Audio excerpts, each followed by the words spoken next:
Tala Fou lava fa poponga mo Tala Fou mai le si ufonga le la mua mo le so le asolimo se te malua fe loa fa.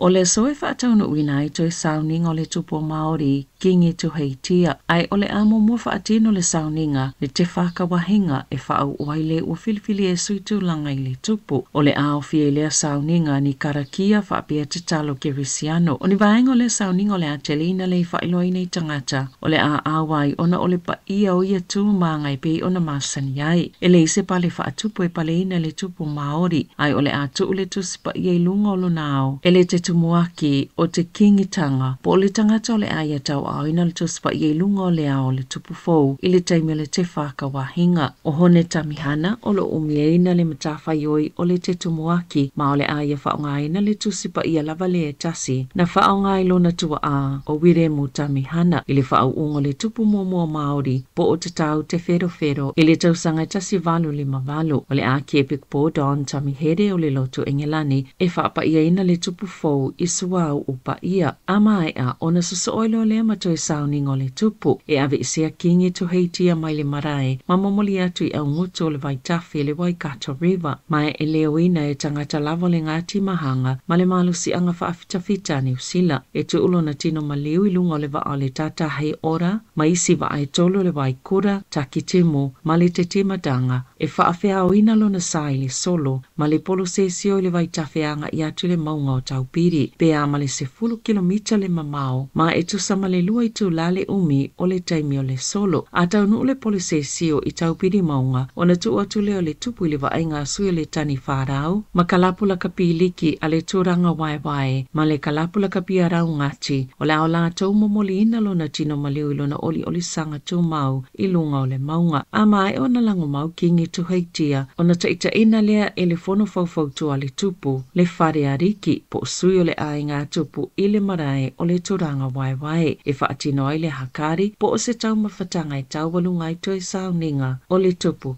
E whai tau wawhena poto atu e whaau o la tau whamaisenga i le tupu kingi tu heitia i le neiva yaso. Ua whaalia i lātou ngā lulu i whale talawai, ua mamawhale a venga i au nanga, ai pito silio nā whaina mamawhati ei tangata ngase. Ua whaalio le whaala putuputonga o whale talawai se wala au whaana tinati, ina ia whaanganga nisi vai ngā tupe, ma ia iei se lango ua whaatotonga i ona vaenga ese mō nei au nanga. Sāmoa i se saililinga o le tausanga talawai, o le iwa se 10% o whale talawai a whale mai. Ma whale talawai i tu ato whale mai, sa whia ngai ma whaafita hauli o le toa ngau ma le au sangi o au whai ngā luenga, o nisi unga na mau mai le suenga polisai lilinga. Sa whaamawinai o le 12 masina o tua nai, e iwa 4% o whale talawai e ta o community pharmacies, iwa 10% o whale talawai whale mai, 5% o au nanga fo mai ainga, ma le 2% o tangata maisi au nanga, mo ngase na tali le sai lilinga e whaapea, na whea ngai malele lava o ni tangata whai ngā luenga. Sa lipo tia fo ile talia nisi ia a fianga lele na whea ngai mo lato ma fau. Sa whaamawina fo ile 5% na siiti aile tu waio na ave na ato talawai i community pharmacies na ta uele presidente o le PSNZ Michael Hammond o le tūlanga leo lo wa ai whale talawai ni usila. Wa moli mawina i se tau whaamata o tele ile au nanga atoa lava moli soifua maloloina o na matua tau lava tangata ngā lulue i whale talawai whaapea mai e yeito mai i masini ile tau singa o ngase whale mai whale talawai whafuato whale mai maisi au nanga uma o le soifua maloloina.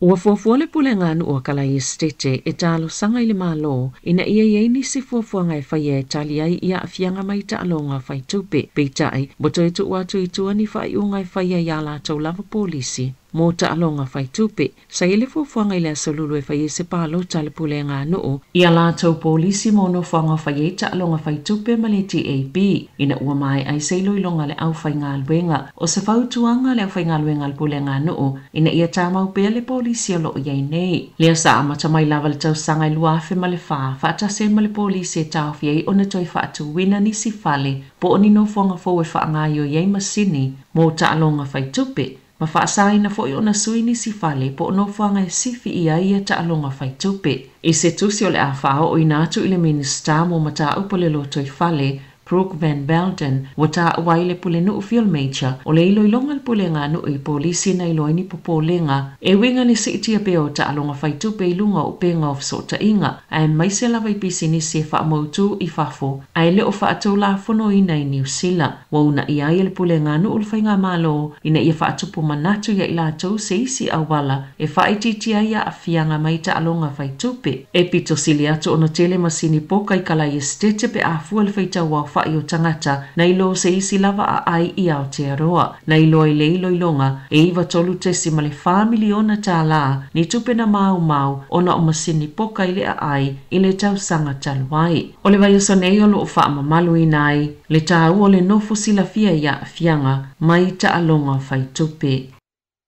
Ua langona i tangata New Zealand le uti o le whaasoa, ma ua tangia mai le ono wawe a whaina i o tau ngā tupe na whaanganga, mo taimi whaingata ma taimi e maloloa i mai ngā luenga ina ua whaasolo ina mātutua, e to tasi mai le to lima tangata ua malolo retire, e le ngā whatia a lātou tupe teu o lo iai, ona tau siai i lātou i le tau sanga, ina ia mawhaiona whaawa wai pele tu ainga soifuanga, o lo o soifua i le taimi nei, e 50% na o lātou li putia, le whea ngai mawhaingata i a lātou tupe, o nau whaafita au li mai le tamau ainga o tangata no whamau tutongi, e fōlinga mai e whaingo whiona whea ngai mataimi whaingata pe a whaatusa i tangata o loo iai whale motu. O le saililinga le mani NGO na ilo ai e iwa whapasene o tangata, o loo atu ngalu le tōlanga o iai a lātou tupe, o na wa afianga mai le tau o tau mafa, penisini, whale no whamau tutongi, whapeai raids, po o la fonga ma inisiua.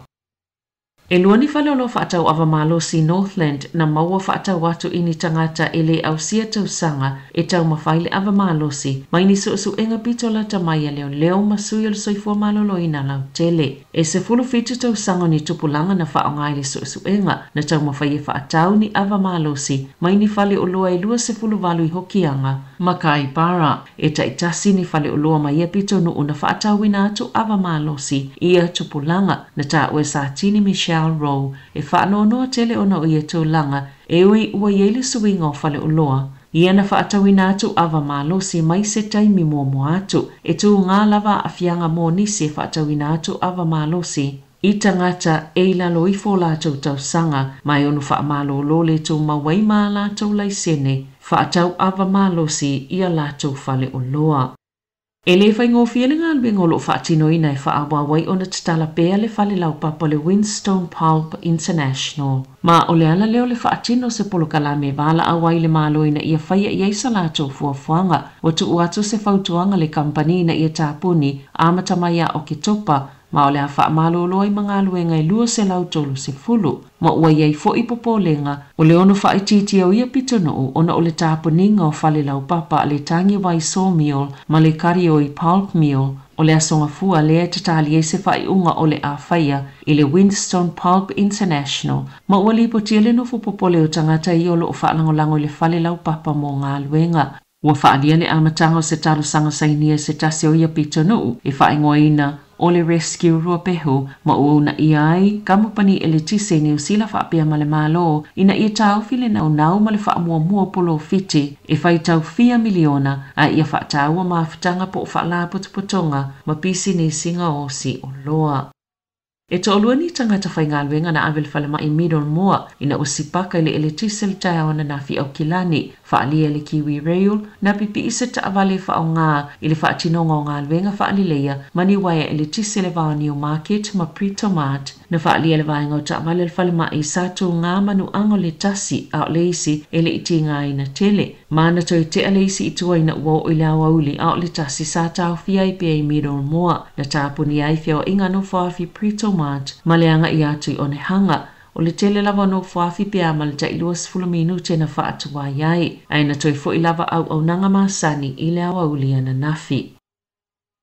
O whaamamonga pio na whaalaulua ina i le so, o whailo ai o le tau malu lu po le winter o le luafi lua wha, e lona tolu lona pito mawhanawhana. O Hastings, Sāmoa atu i le 25 le mawhanawhana i le aso se fulu iuni, e lona 2 mawalunga i whaamaumaunga i se vaitaimi o se tau malulu i New Zealand. O Dunedin, sa tele ina i le 25 le mawhanawhana i taimi o le tau malulu po le winter. O Kilani sa pito silo na mawhanawhana whaatusa isi a ai umo le atunoo, sa se fululua le tolu tikiri le fua whaonga tutono le malulu. O Wellington se fulu le wha tikiri, Hamilton iwa le ono, Kalais fitu le lua, Matauranga is fulu tasi le 5. O vai tau o le tau malulu e 5 pito silo na mawhanawhana i New Zealand na tutupu uma, talo mai le tau sanga e lua awhelua se fulu. Ma le tala i taalonga, sa manu malo le tamaitai o to aiwa whaafia. I le taamilisanga tāpolo le Wellington Airport Miramar Open i le vaiasone i le vaenga o tamaitai. O to aiwa se tasi o sui whaavai o le aonga tāpolo Samoa Wellingtone le Wellington Samoa Golf Academy. O se tasi o tine talavo ua mawa e fo ilana taumawhai i le taalonga tāpolo. Tala Fou ia ma le siufonga le laumoa mo le nei vaenga o le tai hao.